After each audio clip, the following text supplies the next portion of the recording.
Snow has definitely arrived, so let's go over a couple steps to winterize your iron 883. Stay tuned.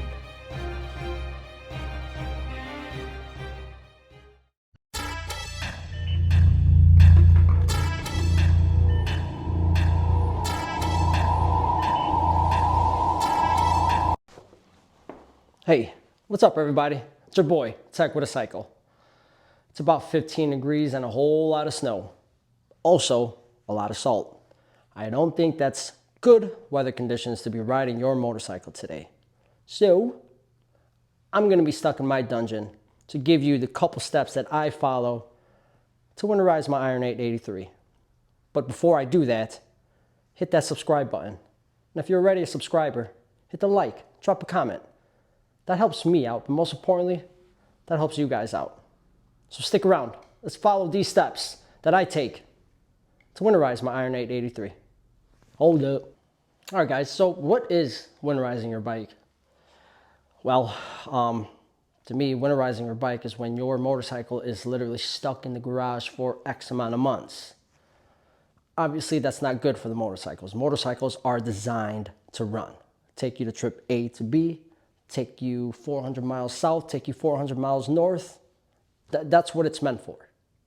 So when your motorcycle is stuck in the garage, whole lot of bad things that could happen to it. For example, your fluid lines may get clogged. Your gas tank might develop rust. Moisture could be built up and cause a lot of problems that you guys don't need. So, when I winterize my bike, I concentrate on three things. Those three things are fuel, power, and also I want to keep my bike clean, nice and clean. So, the most important thing here is to have a game plan. Have a game plan to know where you're going to take your bike in the next couple months. Either in the garage, if you're going to keep it outside, you want to make sure it's covered 100%. The outside elements in the Midwest or the outside elements in the cold weather could definitely do some damage. So let's first start with fuel. All right, guys, let's talk about fuel management. First and foremost, look at these lights. I think that's pretty neat. Why I did it, I have no idea. I tend to do things that I don't know what I'm doing when I can't ride my motorcycle. Anyway, sorry, I'm getting off topic. Fuel tank.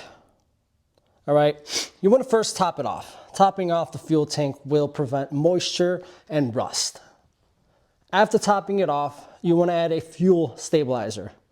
There is plenty of different brands. What I use is Stable.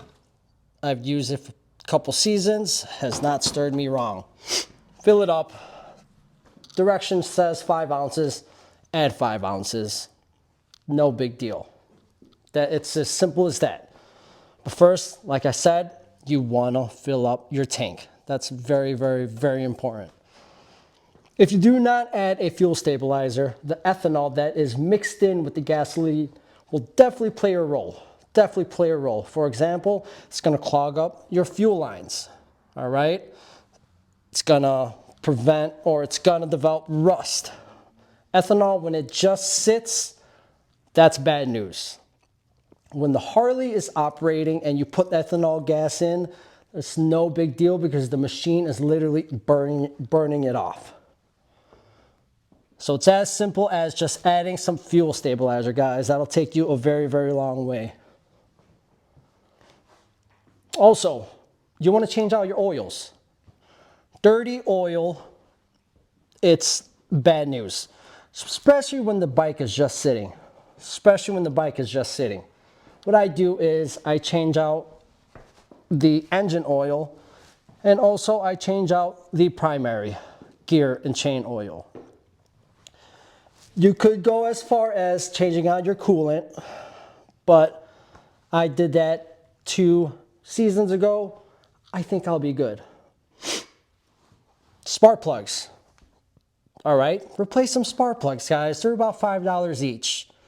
Okay, I recently just replaced the check valve assembly because the sucker was leaking. Again, check valve assembly was like $5, guys. You know, you want to try doing these things during the winter time just so you're able to ride during the season. Ride in peace. Ride stress-free. These machines are built to last, but that only depends on how you maintain the equipment. That's all. So change out your fluids, add a fuel stabilizer, and you guys will be good to go. All right, guys, now that we got the liquids and fuel out of the way, next step is you want to make sure you get a battery tender. All right, getting a battery tender is very, very simple. What I'm using is the Battery Tender Junior.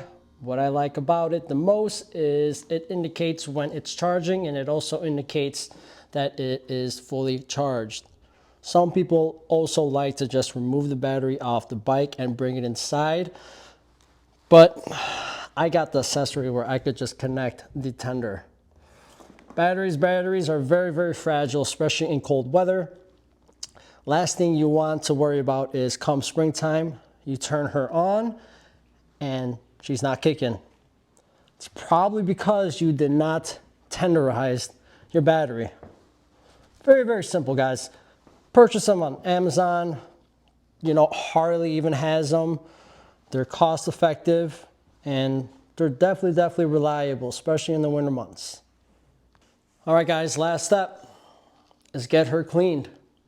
Get her cleaned. Give it a good spray down, soap her up, and get her cleaned.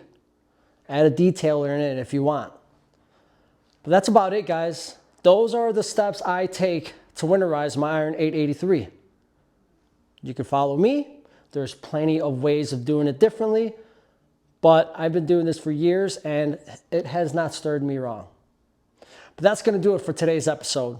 Hey, subscribe if you're not. If you are, continue to like my videos, guys. Drop a comment. Let's interact. Thanks for tuning in, guys. Stay safe. 2 wheels down.